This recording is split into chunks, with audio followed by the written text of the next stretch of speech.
Semana que termina foi marcada pela autorização do Supremo para que se investigue 98 políticos mencionados pela Odebrecht na chamada delação do fim do mundo.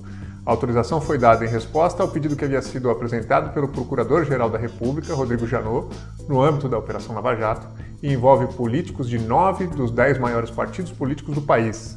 Aqui no Nexo nós mostramos de que forma esses inquéritos atingem tanto o governo quanto a oposição. 8 dos 28 ministros de Temer são investigados, que equivale a mais de 1/3 do gabinete do presidente. O próprio presidente Michel Temer foi mencionado, mas não pode ser investigado agora por atos considerados estranhos ao seu mandato. José Roberto Castro mostrou, no entanto, que a lista põe sob suspeita também toda a linha sucessória. Os presidentes da Câmara e do Senado são alvos de inquérito. Estão na mira também 1 em cada 4 senadores e 42 dos 513 deputados. Além deles, todos os ex-presidentes vivos do Brasil tiveram seus casos enviados a instâncias inferiores da Justiça e poderão ser investigados, assim como quase metade dos atuais governadores. Apesar da extensão do alcance sobre os ministros do primeiro escalão, Temer não deve mudar o time por hora. Com tanta gente envolvida, a pergunta agora é como seguir governando.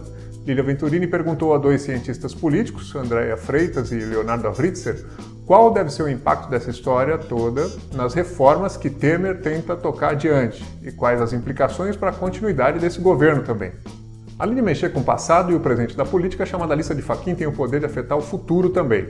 Pelo menos 4 nomes fortes para a eleição presidencial do ano que vem serão investigados. Nós mostramos o que há até agora contra Lula, Aécio, Serra e Alckmin e como o atual momento beneficia candidatos que poderiam correr por fora, como Marina Silva, Ciro Gomes e Bolsonaro. O cientista político Carlos Mello conversou com o Nexo e fez uma análise do cenário para 2018 após a divulgação dessa lista. Além dos documentos impressos que descrevem os motivos que levaram à abertura de inquérito, o Supremo liberou também os vídeos com depoimentos de delações premiadas da Odebrecht. 2 deles foram exibidos exaustivamente, os de Emílio de Marcelo Odebrecht, o patriarca e o herdeiro da maior empreiteira do Brasil. Em depoimentos separados, os 2 aparecem falando para procuradores sobre o envolvimento direto de figuras como Lula, Dilma, Aécio e Temer em conversas que diziam respeito a repasses de milhões de reais.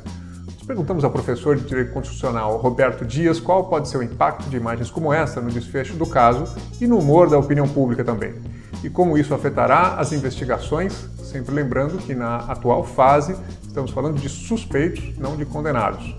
Fora do Brasil, a Coreia do Norte voltou a falar numa guerra nuclear em resposta ao que chama de provocações militares americanas. Trump se disse disposto a agir unilateralmente contra o regime norte-coreano. Rafael Yandoli fez um histórico de ameaças da Coreia do Norte nos últimos 10 anos. As palavras sempre vieram acompanhadas de testes de mísseis e de novas armas atômicas, mas até agora, pelo menos, não passaram de palavras. Dias antes de Trump reagir às declarações da Coreia do Norte, a Casa Branca havia bombardeado instalações usadas por tropas leais ao governo da Síria.